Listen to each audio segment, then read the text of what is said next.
Hello, everyone. Uh, Welcome to today's panel hosted by Chintan and brought to you by FES.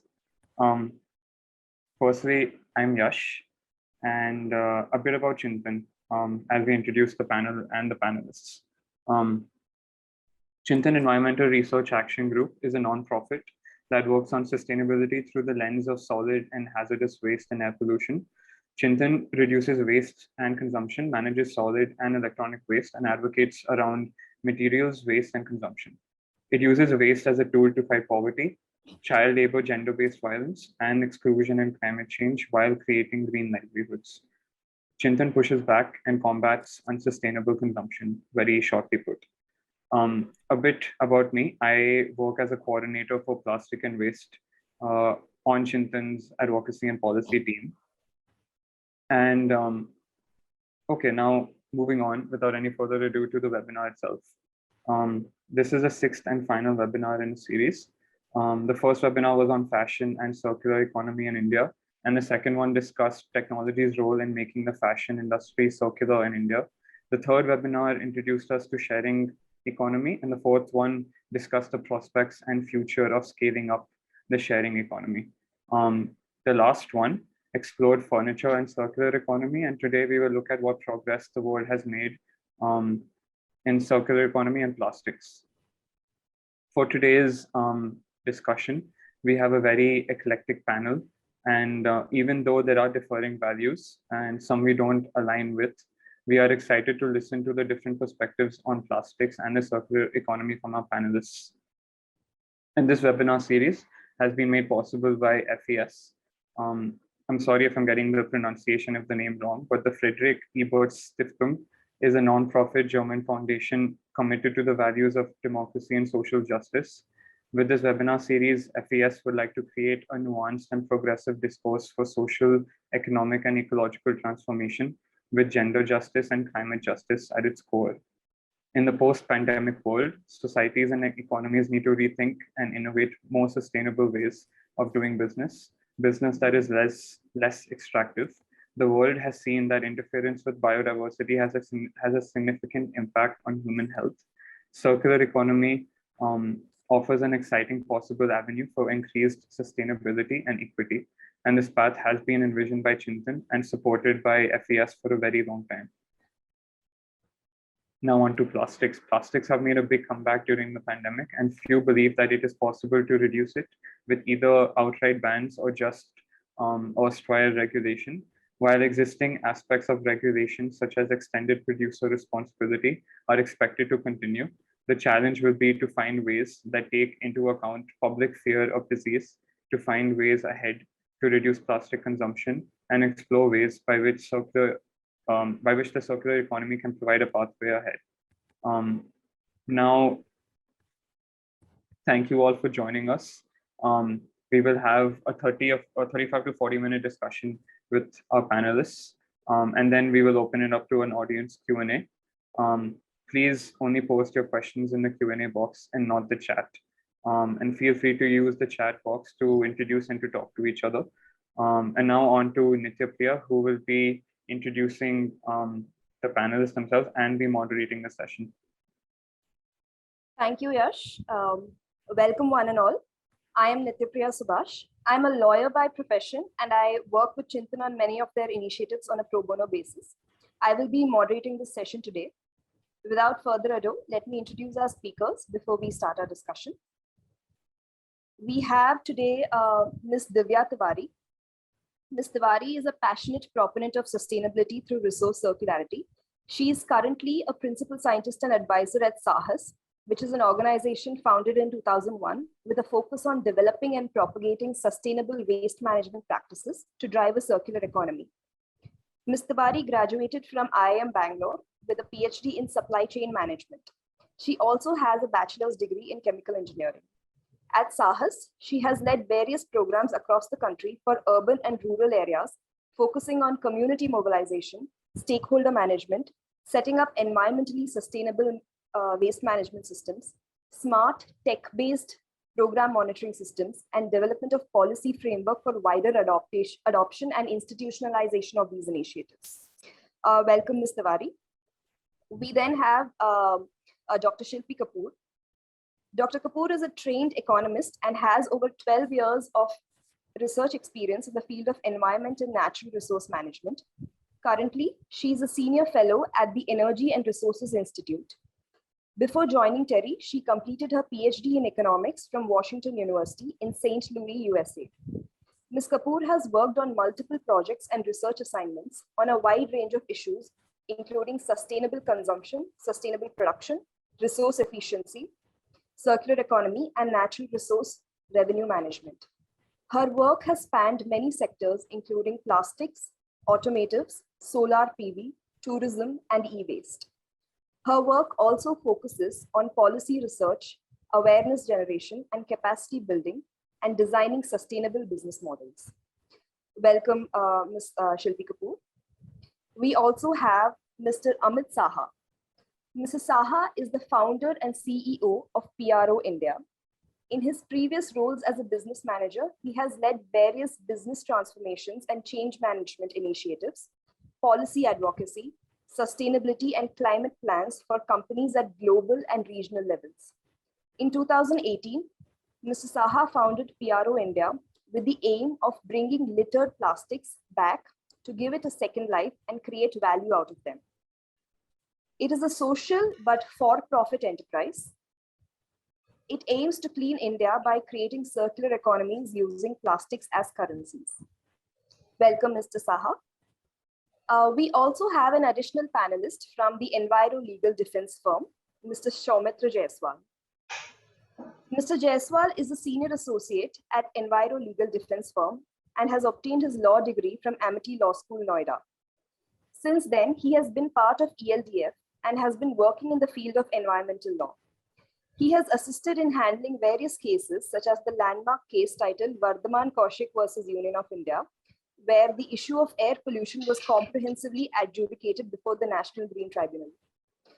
He has also assisted in cases relating to noise pollution, stubble burning, which is ongoing before the Honorable Supreme Court of India, and matters relating to management of waste tires and restrictions on illegal tire pyrolysis units. He has assisted the team at Amazon relating to plastic waste management before the NGT. He has also been part of the team which has raised the issue of banning plastic materials that are used in advertising and campaigning before the NGT. It is now being dealt with before the Honorable Supreme Court. Before we proceed, I would also like to tell the audience that if there are any queries, please post them in the Q&A box. Now, without further ado, I would now like to invite Ms. Kapoor to set the context on circular economy for plastics. She will be sharing her thoughts on a roadmap for plastics within the framework of circular economy. Over to you, Ms. Kapoor. Yeah, thank you, Nityapriya, for your kind words. I hope I'm audible. Yes, Ms. I'm going to switch off the video just to ensure the bandwidth is fine. And I'm going to share my screen. Visible? Yes.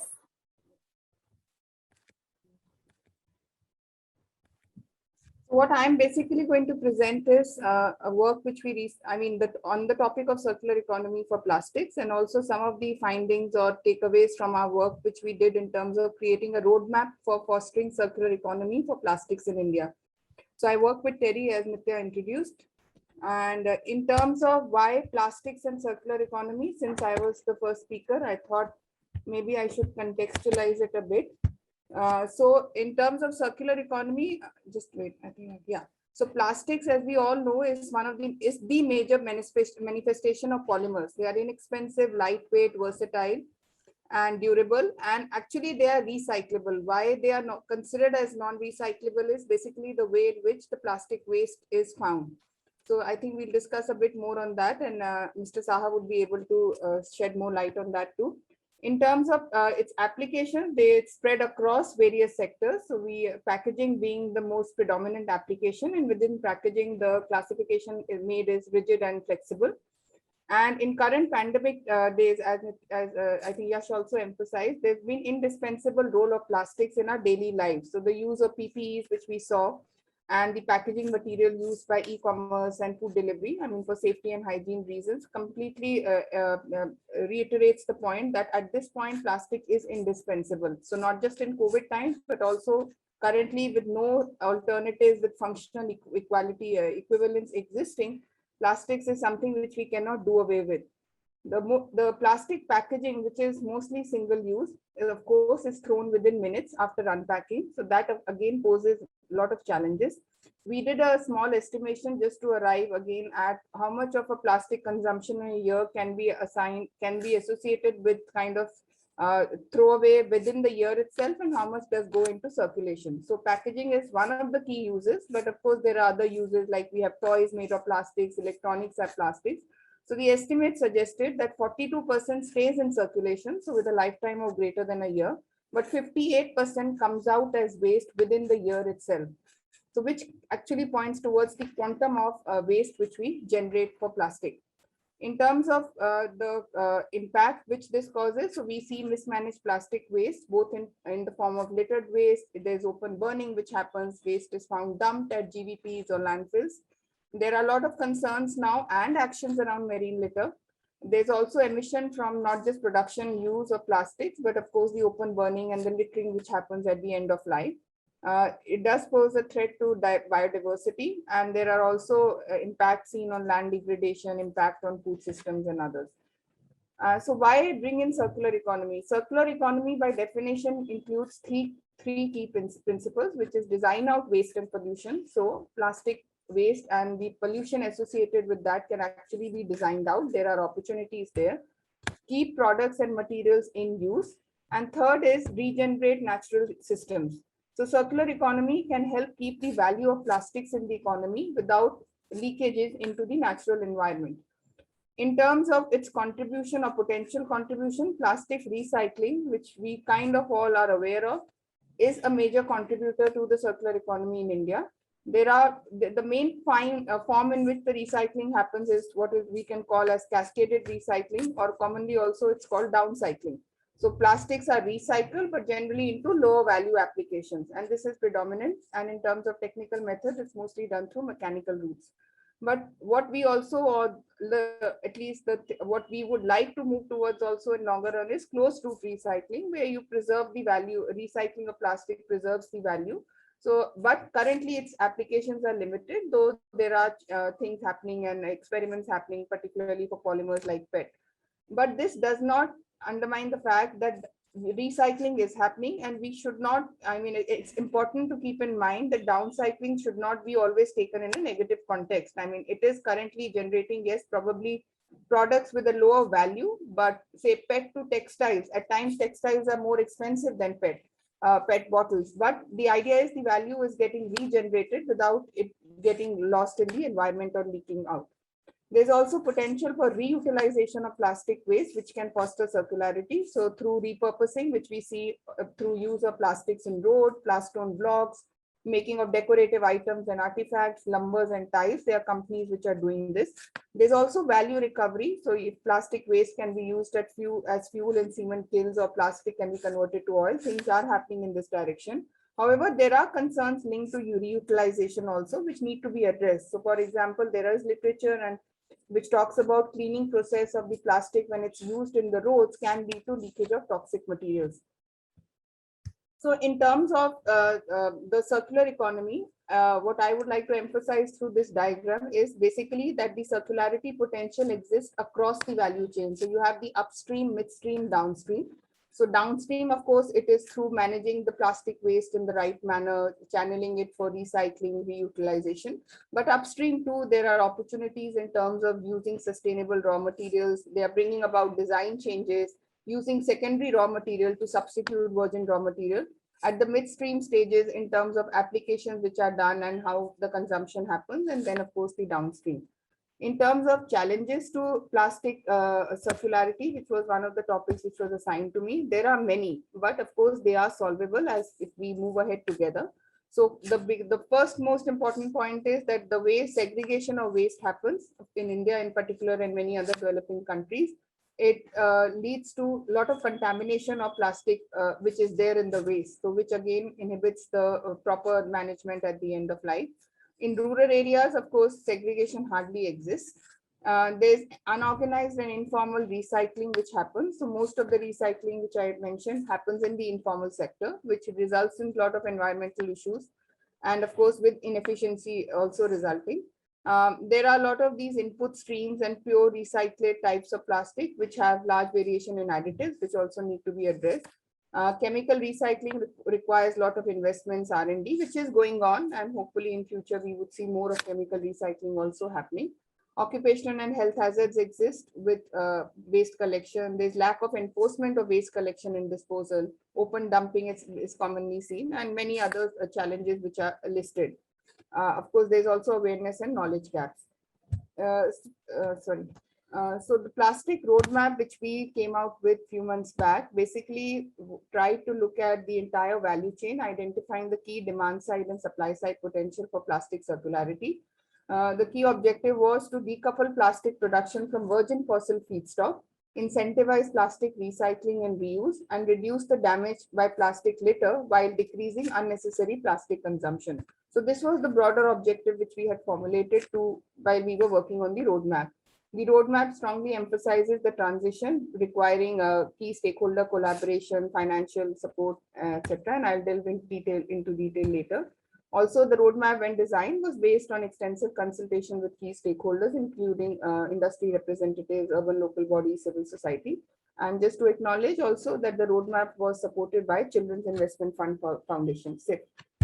In terms of the key considerations which we kept in mind while working on the roadmap was that the roadmap, we should have special focus on difficult to recycle plastics. For most common example is the MLP wrappers, like which are there in our chips packet and many other food products.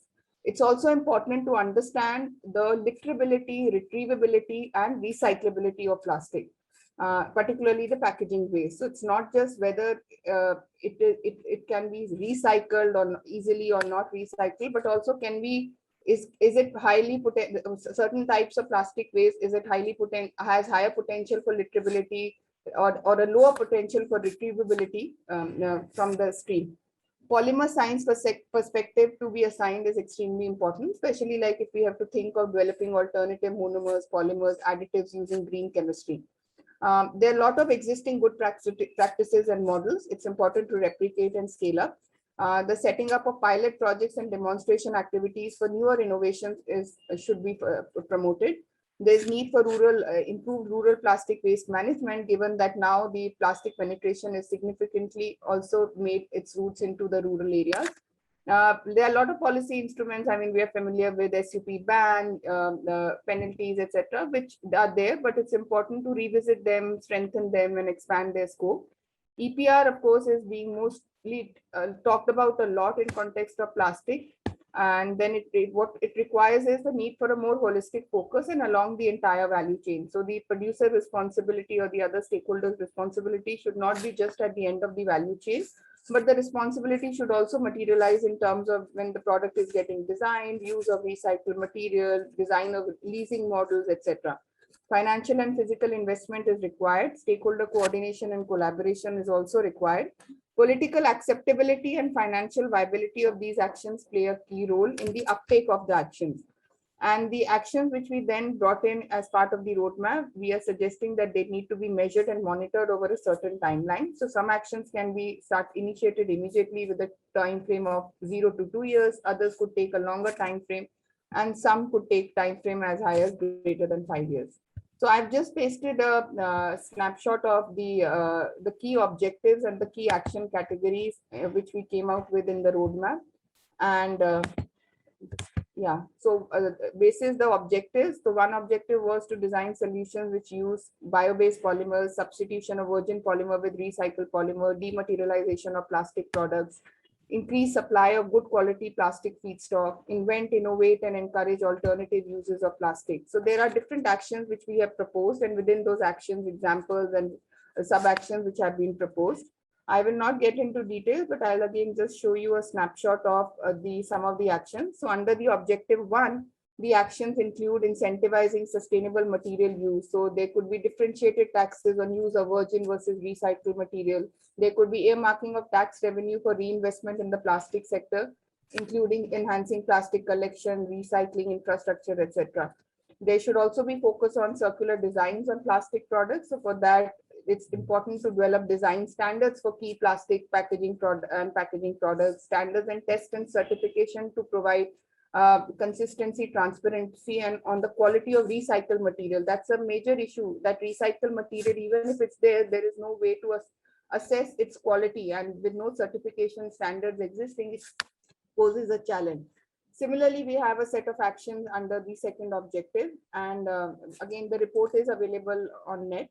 I'll be happy to share a copy of the same. And it talks about, under this action, it talks about incentivizing supply of quality recycled plastic. So if the supply does not come, the use of the same by producers would be a challenge. So fiscal incentives for advanced form of recycling, issuance and selling of reverse logistic credits by informal sector, setting up of national plastic recycling fund. So some of these actions are listed there. And again, under the third objective, we have list of actions. This is not the exhaustive list, was what I have shown here. There are many more. Before I end, just one last slide, that also, okay, we agree that plastics and circular economy, there's a lot of scope, there's a lot of potential, but there are certain things which we still need to think about and probably delve deeper into and arrive at ways to address them. One is that the current upstream stage in the value chains lacks focus and willingness. So there's more focus on downstream issues. So that's, as I also highlighted for EPR2, the responsibility should go beyond the downstream stage. Second, the whole discussion and the whole push to switching towards bio-based plastics does have the potential of lowering the GHG emissions from the production stage, because you move from the fossil fuel based production to bio-based plastic. But this impact will also depend on where the feedstock is coming from, what's the source of it, and say growing that feedstock, is it having impact on land use changes? To what extent can biopolymers actually replace oil-based polymers in terms of the function equivalence, availability, scalability?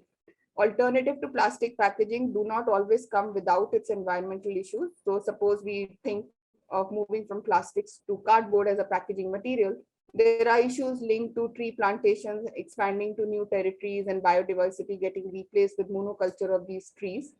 Biodegradable plastic can compromise recycling because the current recycling methods are not tuned to handle that waste. So it needs industrial composting, and simple, it cannot degrade by itself in landfills.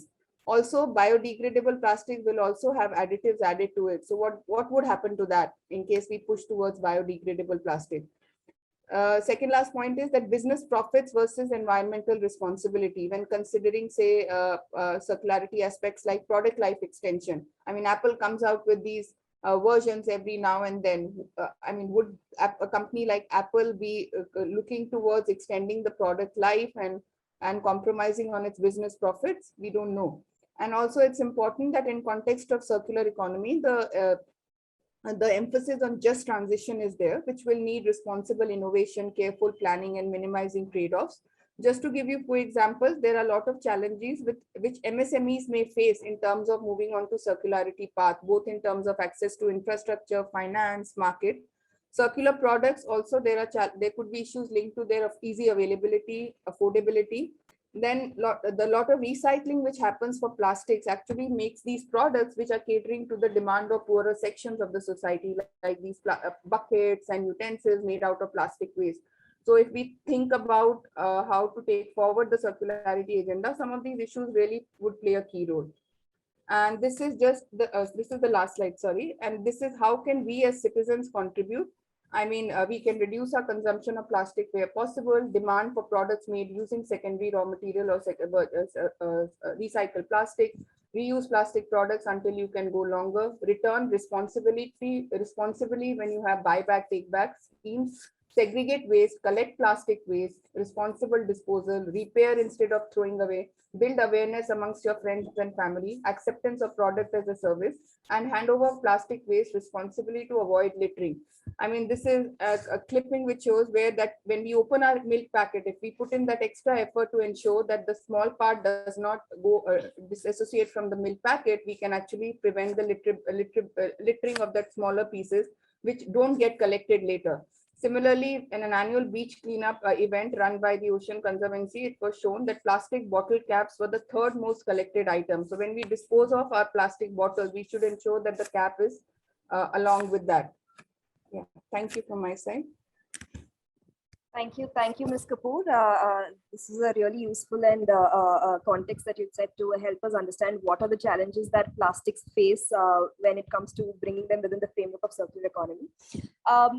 Before we move on to our next speaker, there is an audience question for Ms. Kapoor. I will read it out to you. One of the questions is, you spoke about recycling, mechanical and chemical, and then you also spoke about downcycling. So we want to know, what is downcycling? Many people say that downcycling is not exactly recycling, but it is still being done in India. So is it an aspect? Is it something that is beneficial in the longer run, or do you think we should move away from downcycling? So as I said, downcycling, of course, I mean, we have to really be careful and sensitive about this whole issue. So what's happening is the downcycling is creating products which are catering to the demand of the poorer section. It is also helping prevent the waste reaching the landfills or getting littered.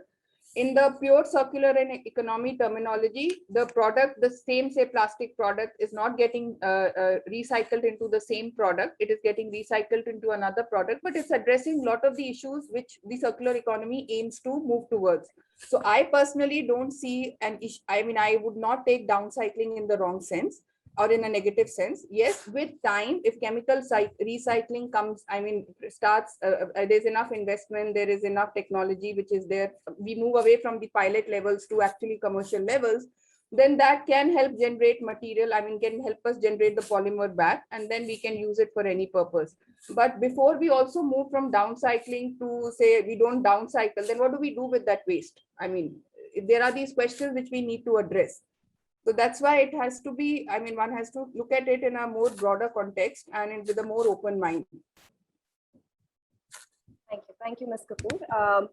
I think we'll move on to our next speaker. If there are any further questions, we'll bunch it up together and take it once all speakers are done. We now have Ms. Tiwari, who works at Saahas, and she will be telling us about her work at Saahas, how the work in Saahas is contributing to circular economy and bringing plastics within the framework of circular economy. Over to Ms. Tiwari.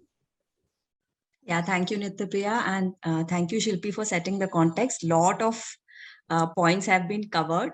So I'll keep it short. As you have suggested, it is about what Saahas has been able to do with respect to driving circular economy.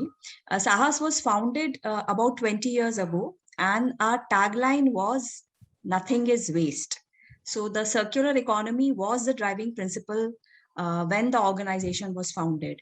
And if we look back, and we do that often, we'll be completing 20 years now, soon in October.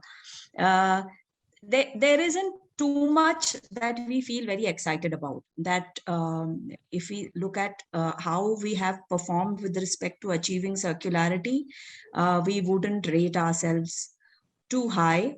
What we have been able to achieve is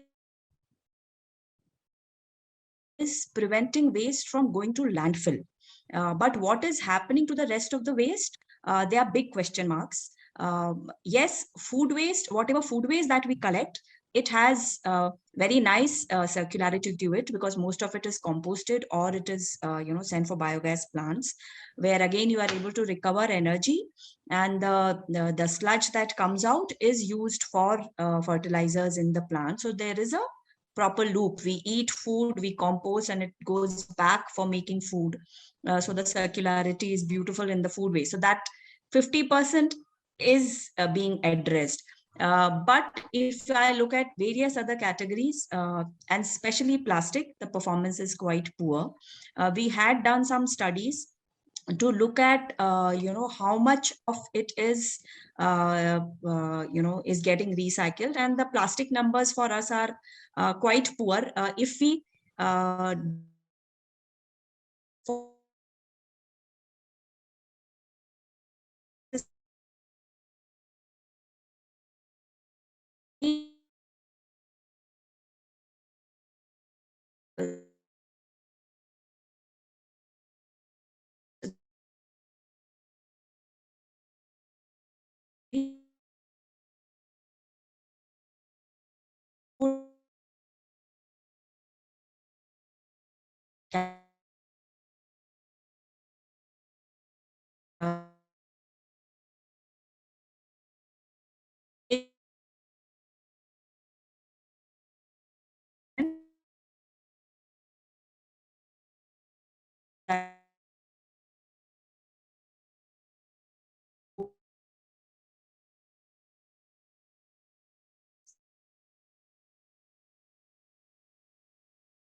waste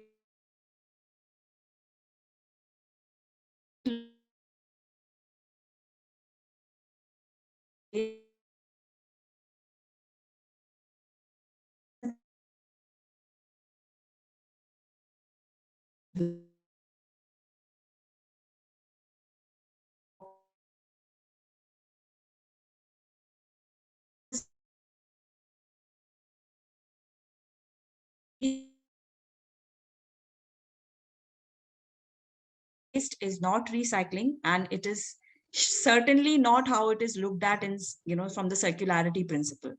So from that regard, I would say, we would not rate ourselves too high, but we have made some, we are helping build some important building blocks, which we feel that will help in the long run to have circular economy. Because as all of you can, can think of that, a circular economy is so intuitive. It seems, it seems the right thing to do. It seems something in which, resources are coming back. It sounds even it makes economic sense also, isn't it? If the resources are not going out, they're all coming back, then it should make business sense. Then, in spite of having this term existed, if not for more than 2 decades, why isn't that most of our systems continue in linear manner?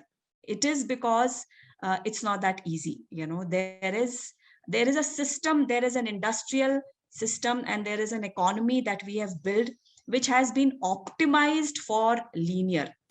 So the externalities at the start and at the end, so all the environmental damage that we cause in the extraction of resources and the environmental damage that we cause at the disposal point of resources is all externalized.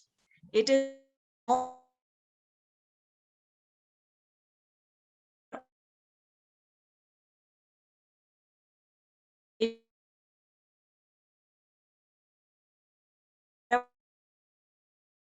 is happening, those communities are suffering, and wherever disposal is happening, be it a landfill or a waste to energy plant, so the communities around that are suffering. We also suffer if we realize in the long run, some of it is coming back to us. The fact that cancer cases have gone up, the fact that other issues around reproduction and various other immune disorders, etc., have gone up in the general population, which may not be living near any of these extraction or disposal sites. They are still being impacted. So this impact is being now felt at a much broader level. Hence the sensitivity and the support, wider support that many of us are getting from the citizens around the country. So coming back to what Sahas has been doing, I'll just share my screen and take you through.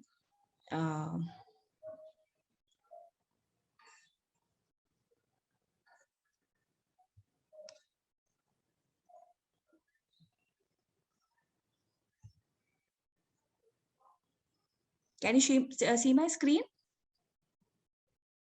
Yes. Yeah. So we, if you look at from the circularity angle also, and what Sahas does also, it is basically can be put around these 4 pillars, which is policy, people, process and technologies, and the industry. So I'll just move this. I don't know whether this is, yeah. So from the policy angle itself, Sahas does work very closely with quite a few urban and rural bodies. We have done SWM policy for 3 states, which is Karnataka, Andhra, and Telangana. We have worked with the government to develop these rural solid waste management process policies, which at our level, we have tried our best to bring in the principles of circularity at all levels. So we have prioritized reduce and reuse. The focus is not on just disposal. We have pushed for ideas like, even in rural areas, as the previous speaker had also said, that rural areas are also consuming a lot, and a lot of plastic is coming out there. So the ideas of reducing, because there you have even more acute lack of resources and funds for collection and disposal. So most of the waste, as some of you must have noticed, is basically burnt, and it is burnt at the household level. People burn it to heat up their water. In north, you would have seen people burn plastic to warm themselves, so which is very harmful. We know that open burning of plastic is very harmful. So rural areas, you have these challenges, and hence we have pushed for rental cutlery rentals. We have pushed for that. If you are having a marriage hall there and you are using a lot of disposable, then there should be extra payment done by the bulk generator. So all these concepts we have brought in, which should drive circularity. We've also been giving inputs on the EPR policy to the government. I'll come to that when I talk about what are the challenges still. While EPR has again existed for many years, in India, the framework is still in the making, but for the plastic part, e-waste has existed for close to a decade now. But EPR has existed in Europe for close to 2 decades. But if you look at, has EPR driven change in product design? Or EPR is just ensuring, EPR basically became big in Germany, where a lot of items were collected under their Green Dot program. But if you look at a lot of studies, they are all saying that it's not that Germany is very big on recycling. A lot of the recycled items were again going to co-processing in Germany, and a big part was getting exported to China. As you know, 2018 is when China banned import of plastic waste. Now, a lot of it is going illegally to other countries. But EPR, in the form it exists across the world today, is not driving product design change. And that's where the big gap is. And we have given inputs to our current bodies also to bring in those ideas that EPR should drive the waste pyramid, which is reduce, reuse, recycling. So I'll come to that later, how that can be done. And we do a lot of work on capacity building of the government officials. So if you talk about implementation of source segregation, it's a very simple idea. You just say 3-way segregation, but it is very fundamental to circular economy. If people don't segregate their waste, there's nothing that we can do. You can have very sophisticated systems of collection and processing, but if the waste is not coming clean, there is very little that you can do. Hence, segregation becomes very critical. So when we train government officials, it is not just about what goes in each bin. It is about how they need to communicate, how they need to make this exciting for the people to do it continuously, how they need to monitor, how they need to institutionalize the whole process so that it persists like any other regular process. It's not that every time you have to be doing those awareness activities, every time you have to be putting so much money on door-to-door monitoring, etc. So our focus is a lot on institutionalizing some of these very simple ideas, and that's where I feel Saahas is making a strong contribution. In terms of what we are doing with people, yes, behavior change towards my waste, my responsibility. So that includes source segregation. It includes reduction of your waste footprint. It includes decentralized waste management. That is, why don't you compost your waste at home itself? Why don't you compost your waste in the apartment itself? Why should that be done? Why is it important? So all those aspects.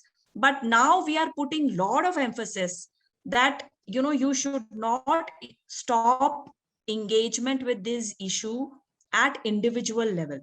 We have to get involved in governance level to demand CE-based solution from government industry. Yes, we have to act, we have to live environment, we have to adopt environment friendly practices, but that alone will not bring the systemic change that we want for CE. For CE to come in, there are some very fundamental ways in which our economy and industry needs to reform, which cannot happen without the policy change. So, so we are sensitizing people wherever, whichever, forum we are working and engaging with people, whether students or, adults, that your voice counts and you have to make it louder. You have to understand the issues better and demand right things from the government and the industry. So that's why I've put bold on this, because that's what when we realized where are we going, we felt that this is something which has to happen. We can't just keep focusing on the individual behavior and let the industry and the government, out of the hook. That will not solve the problem. On process and technology part, process, as I said, we have a very strong focus on process. Awareness is one part, but we feel process is very critical. So process for source segregation, process for waste collection, process for decentralized waste management, and implementation of EPR also. Our private limited arm, which is Saahas Zero Waste, is a PRO for plastic and e-waste. So we do have large scale engagements with many business entities for implementing their EPR. So because we focus a lot on data, on technology, so a lot of reports that are coming out from our engagement and programs are helping businesses and industry to understand their costs also better. And we, as an organization, we are 100% compliant with labor norms. So whatever cost figures that come from Saahas are the true cost figures, because we are, we are accounting for safety and labor norms. All our staff gets their maternity leave, all our staff gets their Sunday off, they get their national holidays, they get overtime. So whatever, I feel that's another big contribution that Saahas is doing, because, we do all kinds of work, and the numbers that we come up with are the true numbers in terms of, we are not really exploiting the underprivileged, communities to, and, cross subsidizing the rich. So those numbers are, I feel, are important when you are, doing the policy work. In terms of how we are helping build industry capacities, very small contribution really, because the industry needs to do far more. New materials have to come in place, new business policies have to be, new business models have to come in place. We do a small part. One, as we said, we are working with them on EPR and trying to tell them to do it in the spirit of EPR, not in the letter of, EPR. The idea is to reduce your waste. So we do work with industry to, focus on that part also. Their own campuses, etc., becoming zero waste, because that's what we tell them. If you expect your consumers to fall in line, you have to walk the talk. So making their campuses, their industrial setups zero waste. And many of them, because we are based out of Bangalore, we work with many IT companies who have huge employment, and they have, who can become change makers because they have the, knowledge, and they have the interest. Many of them have traveled abroad, so they are looking for more progressive ideas. So we do, emphasize a lot on employee engagement and sensitization towards these issues. So this is what we broadly do. I'll just quickly share on the Ms. Tiwari, I think if you can just say your next words and wrap up in the next 2 minutes, so that we can move on to one query from you, addressed to you, and then to our next speaker. Sure. So this is just, I will share both. As I said, we are two organizations. So Saahas Zero Waste is a private limited entity. They are far more engaged on offering this as a service, and they are the PROs for EPR. So this is their impact number. As I said, most of our work is based on the idea of service fee. It is waste itself on its own is not a profitable thing that, you sell dry waste, because there's very little that gets recycled. So the bulk of the revenue is coming from service fee, and these are the impact numbers: 213 direct jobs, about 1,500 indirect livelihoods, 63,000 metric tons of CO2 emission reduction. As I said, our landfill diversion rate is very good, because whatever is not recycled, we are sending for co-processing. So that rate is pretty good. And total waste managed by them till date is about 25,000 tons. They are across 50 cities and towns, and they have done 20 plus outreach programs with, various entities. This is the NGO number to which I belong. We do, as I said, a lot of work on capacity building, and we do have a fairly large rural presence also. These are our rural numbers. We are in 50 villages, 10 cities. We are enabling about segregation of 41 tons of waste per day. This is 2021 closure. 3 tons of e-waste collected every month, about 58,000 household service. This is all last year's 2021 numbers. Sensitize about 5 lakh people in last 1 year through our programs, and reduce GHG emission and air pollution, which is in proportion to 41 tons. And we have created 150 jobs. This is our policy engagement work, as I said, EPR, etc. I'll just quickly come to the gaps and barrier. I'll just take 30 seconds on this. First biggest gap and challenge that we are seeing towards CE is that the government has gone into yes, we understand waste is becoming a big problem for everybody, but they have gone into this firefighting mode of setting up waste to energy plants. Which is a complete no to if you are looking at circular economy, and waste to energy being called recycled, and a lot of EPR is happening through co-processing or recycling, which is not correct. So we see that as the biggest problem towards driving circular economy. As I said, EPR focus is largely on transferring cost of collection and processing to the producer. There is no differentiation on reduce and reuse. So the points that they get are only for how much you collected and sent it for recycling. And because recycling includes waste to energy, there is very little incentive to set up true recycling infrastructure.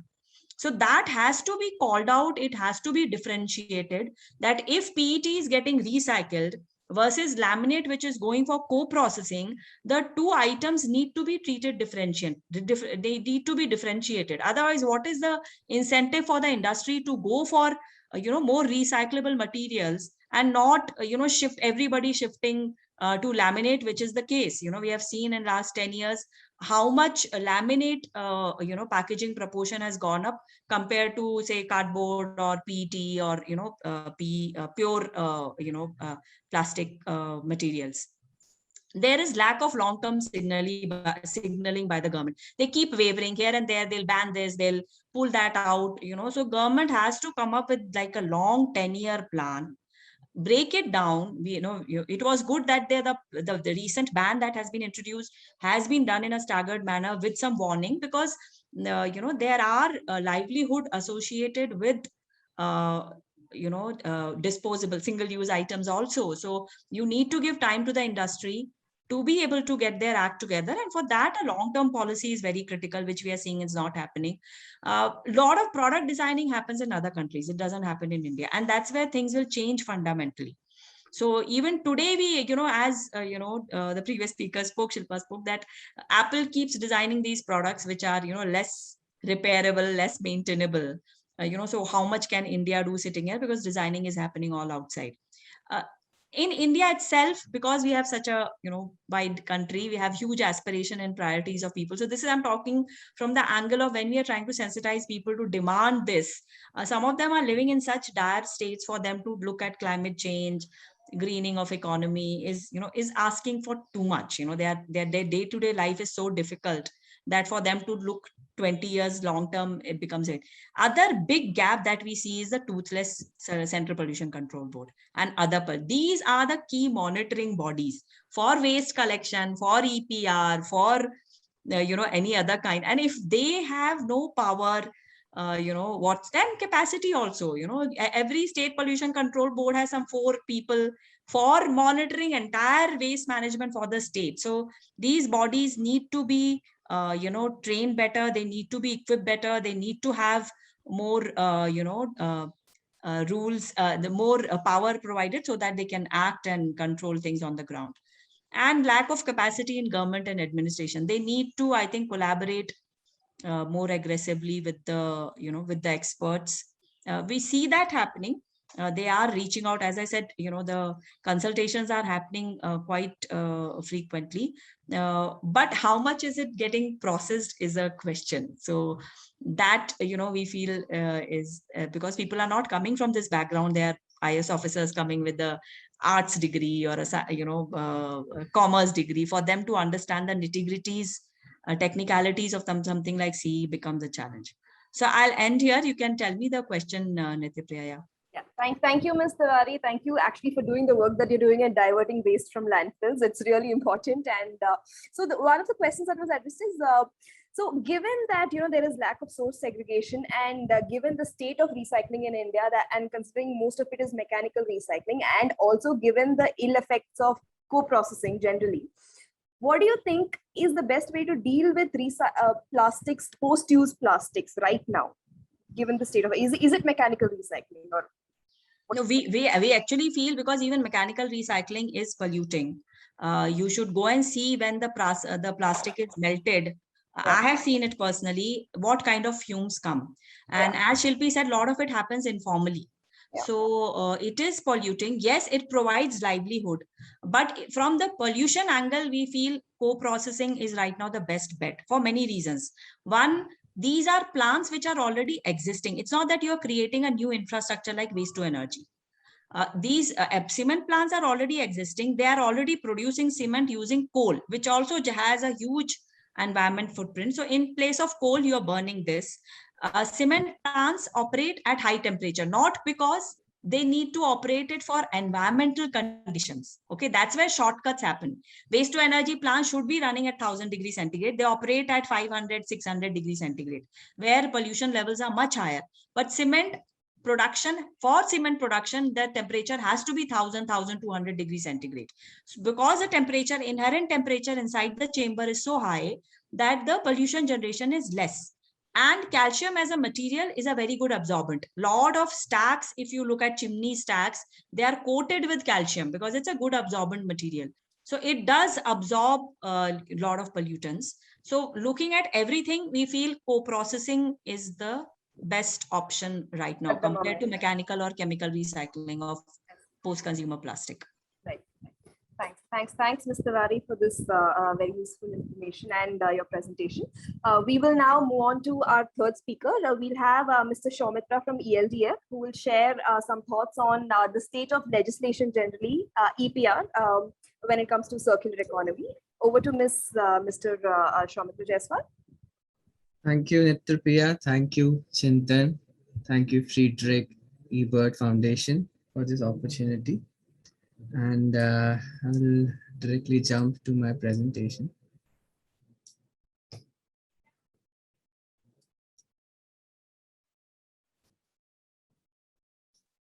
So the perspective that I'll be bringing in today's talk with regards to circular economy and plastic is the legal perspective.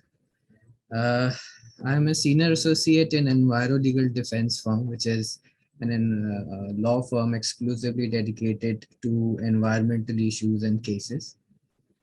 And in the past, we have been engaged in various plastic related matters, such as we had filed the issue of banning PVC based plastic banners that are used in elections and in other applications, saying that the usability of the same could easily be altered, and there are various environmental friendly products that are still available. So there is absolutely no need for such products to be used, is one of the cases.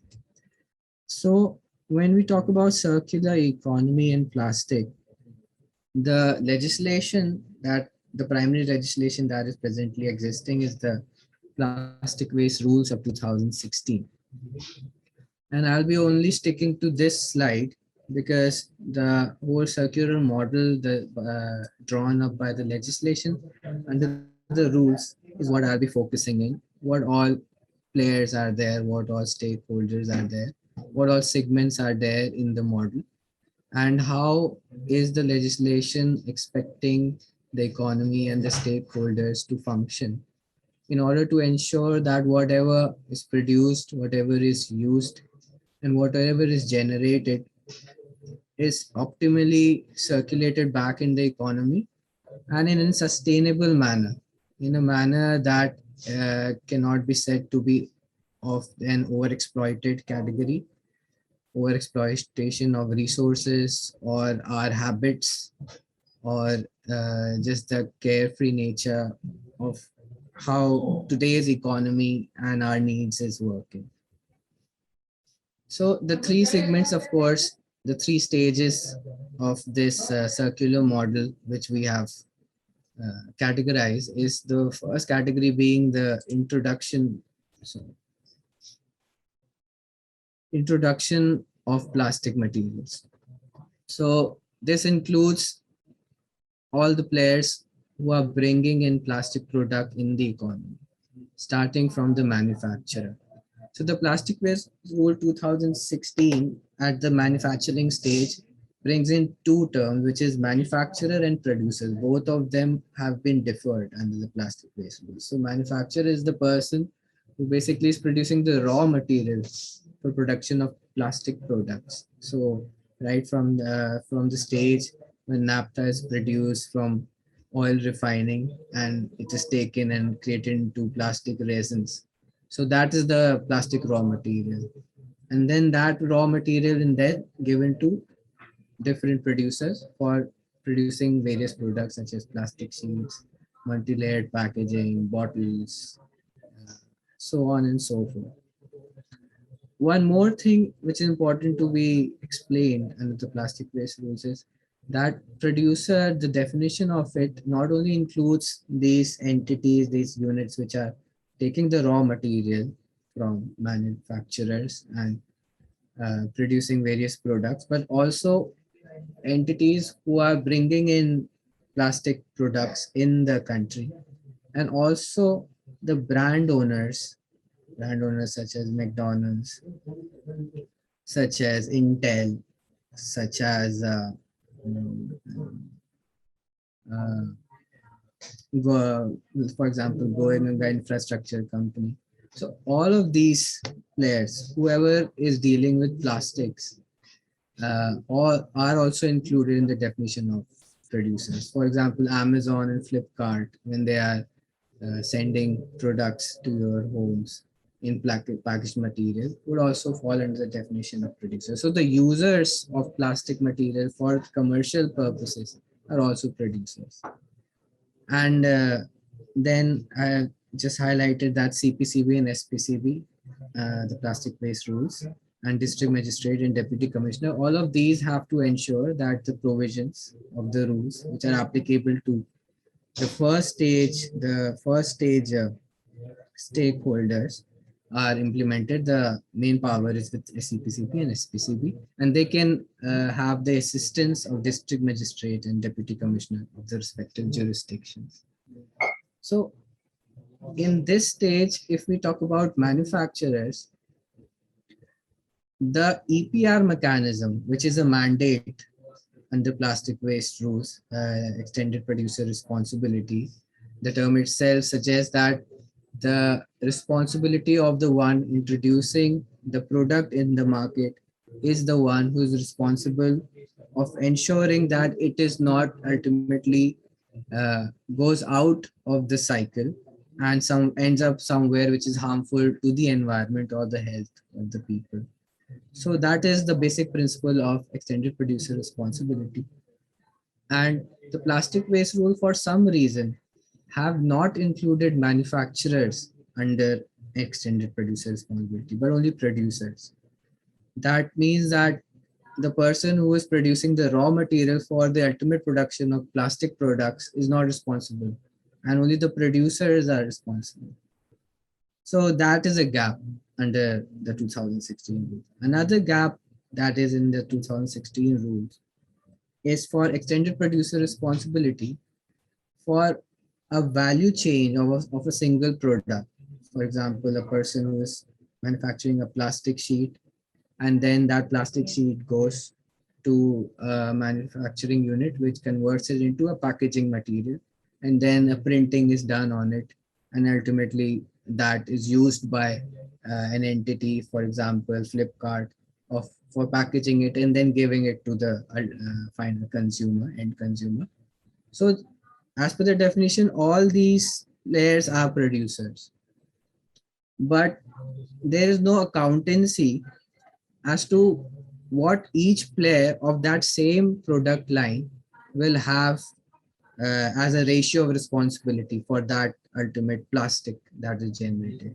So that one plastic bag which has gone through various producers, only the last producer, there is no recognition as to whether what share will the earlier producers will have, and only the last producer is being made responsible. So there's at least on the ground specific modalities might have been developed by various individual players, but the law is not speaking anything on that. So this is another gap that is there for the circular economy. The second stage which we are talking about is when we take the plastic and then we use it, and that is when it gets converted into waste. So all of us has been termed under the plastic waste rules as waste generators. And under these rules, all of us are required to segregate our plastic from the of rest of the plastic waste, rest type of waste that are there. So, but the categorization for now is biodegradable, non-biodegradable, sanitary waste, and other few kind of waste. So plastic waste ultimately ends up with non-biodegradable waste. Other wastes are also there, which has to be mixed up with plastic waste. That is how at least the waste generator of every household is required to segregate and give it to the waste collector. Then the waste collector ideally has to go and segregate it properly and then channelize it into the right directions. The right directions being that firstly, you have to ensure that if that product is reusable, there is absolutely no provision in plastic waste rules which is encouraging reuse. Now, of course, there's a whole new category that has been brought in of single-use plastic.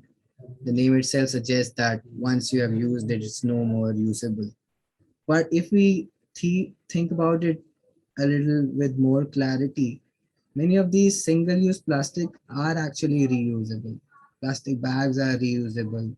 Plastic cups are reusable. They have long durability capabilities, but this is an idea that our lifestyle has generated, that we cannot use a plastic cup once we have sipped from it. We have to throw it in the dustbin. It can definitely be, how strange would an idea be for all of us to wash that plastic cup again and then reuse it? It is strange, but why is it not practical? It's absolutely practical. And even the law is absolutely absent and to the idea of how can you just simply reuse it and then reduce the demand for more production. Once one person goes out and eat in an eatery, produces at least I don't know, 150 to 100 grams of waste. Now that is how the system has developed. So that is the waste generator part. The other part is institutional waste generator. Now, institutional waste generator, the term that's been introduced is for bigger units such as airports, railway station, universities, schools. These two, they have a higher role to play because they have to ensure that the plastic waste generated is directly sent to recyclers, and they can make out their own modalities, models for that. But again, Soumitra, can sorry to interrupt, if you can just wrap up in the next few minutes so that we can stick to our timeline. Sure. It's a request. So then there are institutional waste generator, and then finally the collections. The collection can only work properly if the first two stages are met and the provision that has been laid down is absolutely followed. And the other big gap that is there when it comes to the third stage is that there's no holistic planning as to how much waste in a particular district, in a particular jurisdiction is being generated, and to meet the demand of recycling that amount of plastic, how many units and what all location it has to be setted. So there has to be a holistic planning, master plan at the master plan level, at the town planning level, that has to be now looked into, because now the central agenda of the government, of the public, has to be environment if we aim to proceed further collectively. Thank you. Thank you, Shamitra, for this presentation. Just one question addressed to you before we move on to our next segment. So, thank you for giving this this understanding of the legal aspect of EPR and the plastic waste management rules. Now, just on single-use plastics, is there a harmonization of the definition of single-use plastics across states? Would you say that there is some kind of uniformity in what is considered SUPs, or do you think there is still a need to arrive at that uniformity in definition? Well, the definition of single-use plastic has only recently been introduced in the plastic waste rules of 2016. It has been recognized in other documents also of the government guidelines, but now it has actually been uniformed in a way. So only the amendment of 12th August 2021 last month they have introduced. So it means plastic item intended to be used once for the same purpose before being disposed of or recycled. So yes, now there is a uniform definition. Right. Thank you so much, Shamitra, for this presentation and your information that you shared. I think our next segment will, we unfortunately had to have a sudden change in plan, and I believe Mr. Saha had an urgent engagement because of which we will not be able to hear from him.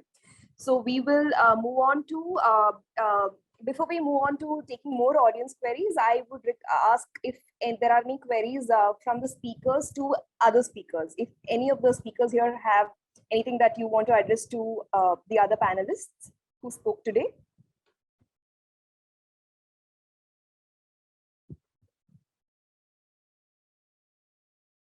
Shamitra, I think you can, I think your screen share is still enabled. If you want to. Sorry.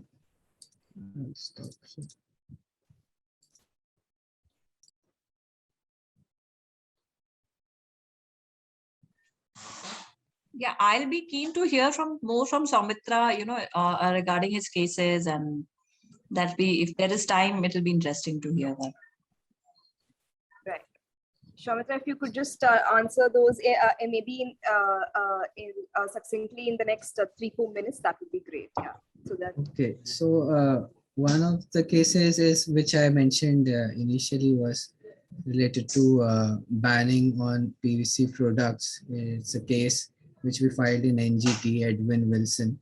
So what we had raised that the Election Commission right from 1999 has been issuing advisories that the political parties shouldn't be using plastic products. Mm-hmm. And only in 2018 did they mandated that it shouldn't be used. But what the problem presently is that the Election Commission, even though having mandated, there is absolutely no mechanism that has been developed to ensure that, yeah, the political parties are being restricted. For example, we have raised the issue as to how can we not tweak the model code of conduct and say that political parties now are required not to use plastic? That could further solidify the ban on PVC products. Similarly, we represented a party in which Amazon has been there, and we had seen that the issue was raised of packaging materials. Mm-hmm. And we had said that it shouldn't, that the norms has to be followed. So all the producers have to be registered, and they are also required to bring out plans for their extended producer responsibility, that I'm bringing this much to the economy, and this is my plan. These are my recyclers. This is my producers organization, and they have to collect, and they have to. Then we'll be financing them, and they'll be doing this job for us. So this whole plan has to be submitted to the SPCB, and then they agree with it, and then they grant the authorization. Correct. So it was a case related to that, and the final order has been already passed. So you were representing Amazon, or you were representing the counterparty? We were representing Amazon. Okay. And so what has that helped in is, it has helped in ensuring that they move into the right direction. Okay.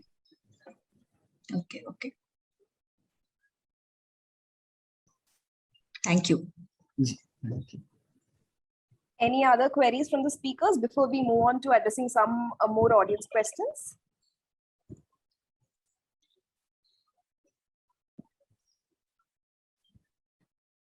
I think then we'll just take up some of the audience questions. I see that some of the questions have been answered, but I believe that not everybody can see the answers that have been set out in the chat. So I'm going to ask them again. So I think this is directed both to Ms. Kapoor and Ms. Tiwari based on your experiences. Which state in India would you say is doing recycling in the best manner possible? And any information or thoughts on that? I think maybe I'll start off with Ms. Kapoor and then we'll move to Ms. Tiwari. Divya, based on her experience on ground would be better, but I don't know a particular state I should identify, but there are cities which are putting in a lot of effort to manage plastic waste and other waste in the right manner. So we know of Indore, we also know of Bhopal. We also know some of in the southern Alleppey, I think in Kerala also is putting in effort. So a lot of these efforts are towards zero waste to landfill. So where they're trying to manage different kinds of waste. But of course, I have not been to Indore personally, but I have also read that somewhere that of course the waste in the end somehow does not get managed in the right manner, though it does get collected and channeled for recycling. I have seen in Goa, of course, there are certain areas, especially in Panjim, where a lot of better waste management is happening. I mean, there's a body which is called the Goa Waste Management Corporation, which is not acting in Panjim, but in other parts of Goa, but that's also playing a good role in channeling the waste to the different recyclable streams. So, I mean, proper segregation happens. I think until now, they've been doing 6-bin segregation. And I know Sahas is playing a key role in also in fostering better waste management in Goa and many other states. But they're also considering moving to 12-bin. They are also sending their residue or the ERF to the cement kiln in Karnataka. So, but Divya may be able to add more realistic information. Yeah, so state-wise data, I don't think is available. As Shilpi said, you get some numbers because of the Swachh Sarvekshan. Otherwise, that data will also not be there. You get some numbers around recycling. But to say that, see, some cities are doing very well with respect to their segregation and waste collection. Now, what happens to the waste is then not dependent on what the city did. It is dependent on the recycling infrastructure that exists around the city. Some cities are doing a great job, but the recycling facilities are too far away. So there are no takers for those items. Like Goa is a typical example. Actually, even Kerala is doing a decent job with segregation and collection. But most of the recycling is in Andhra or up north, Maharashtra. There's not that much plastic recycling formal facilities down south. So Kerala is struggling to send its plastic, even though they are sitting on decent quality, a lot of it. Yes. So yeah, because it's a very low margin activity. Recycling is and it's highly dependent on, because plastic especially is dependent on the international petroleum rates. The moment that crashes, then there's no taker for recycled, granules. So I believe also, Divya, Gujarat is a bit better compared to other states, particularly with a lot of recyclers existing there. And because there are a lot of, because Reliance itself is one of the big, because they are producing there, they are able to take in a lot of, you're right, a lot of PET recycling is big in Gujarat. That's what we interacted with them, and they said PET, and they're even sourcing PET a lot from the other states. Yes. So we also, most of our collections, they are sent either to Gujarat or in Kanpur, you have Gem Recyclers. They are also big for PET. But the same situation, Northeast people are well behaved. State bodies are like Mizoram is doing pretty well. But look at how far away they are from the mainstream recycling facility. So they struggle to send it across. So recycling is dependent on various other factors, not just on people behavior and state administration. Thanks for those answers. So it seems like recycling has its own limitations, even though it's Very being much. carried Very on. much. So in this context, I think the next query is coming from the perspective of reuse. Would you say that there is enough of reuse happening in India at all, specifically with respect to plastics?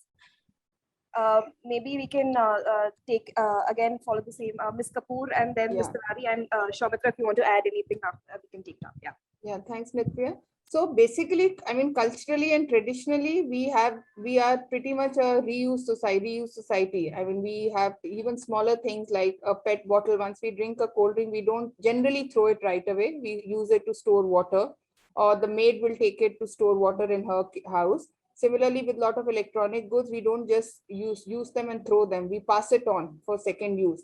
So reuse is happening for plastic also. It depends on the products. Like, to take a simple example of a packaging plastic, I mean, a very thin panni jo hota hai, the very thin panni wrapper or the very thin plastic bag.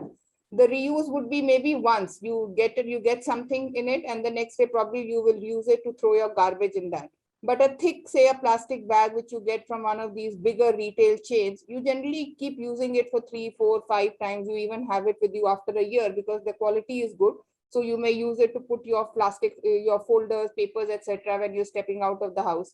So it's again, reuse is happening, but of course, with a lot of the move towards consumerism, lot of things with or products where you reuse can happen, it gets thrown away. So I think it's just for us to rethink where we are, what we are throwing. Is there a possibility to reuse? Yeah.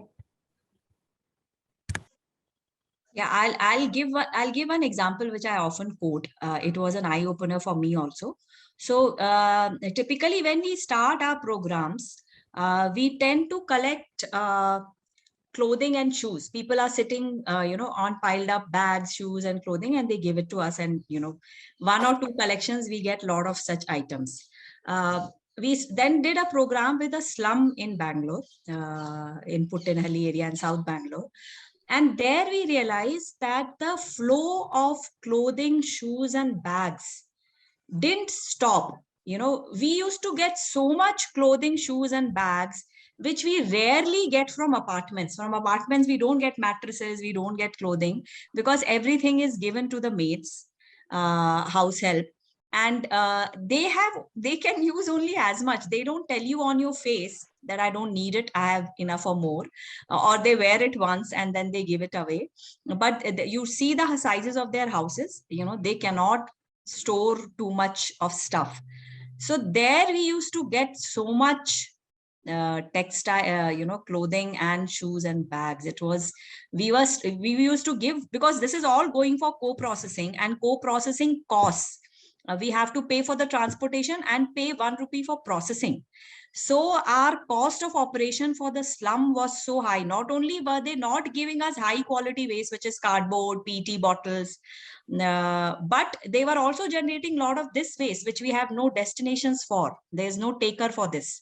So, yes, earlier, when things were expensive, a lot of these items were, getting reused over generations. But the use and throw culture had passed on, courtesy plastic, because plastic is so cheap that everything we make with it is also cheap, and hence it becomes disposable. So, we are very quickly moving towards single use, even for many other items other than the stated single use items. I'll just add that with the latest notification, there are many single-use plastic that has been said to be banned in the next year, I think 2022.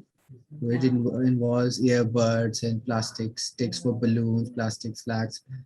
So a drive has been started towards banning the products that are not, that doesn't need required to be used. But there's still no system as to examine whenever a new product or the product that is already there, examination on the basis of its utilization, its environmental impact, its economic impact.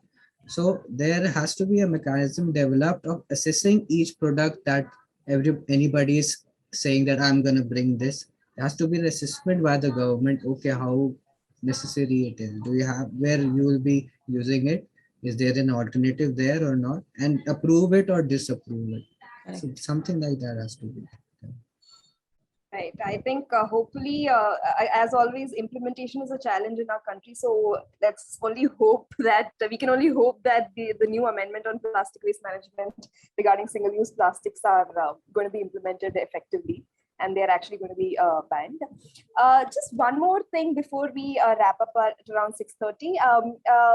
So we did speak about reuse, and thank you so much for your comments on the state of affairs in India. Is there any I don't see any business model around plastic packaging for reuse from a reuse perspective, or are there any are brand owners, are companies which use plastic packaging even thinking about reuse as a mode of delivery? Is that something that you've come across in your line of work?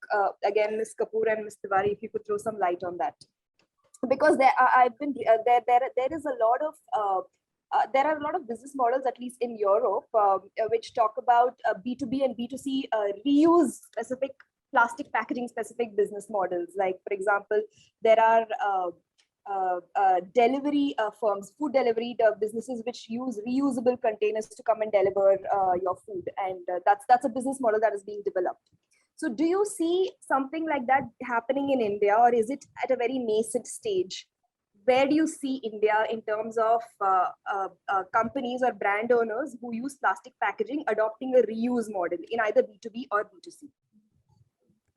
Ms. Kapoor and then Ms. Tiwari, we can follow that one. Yeah, so Nitya, I'm not sure if I understood correctly, but like a lot of these MNCs, like even including Unilever, I've started piloting those reuse containers. I mean, your refill containers for your FMCG products, especially like detergent, etc.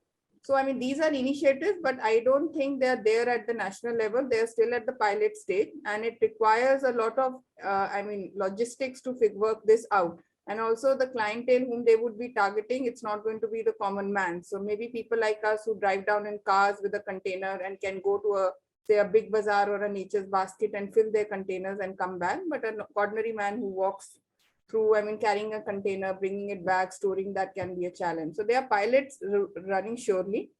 And then, of course, combining this with the deposit refund, etc., can play a key role. Right. Yeah. Understood.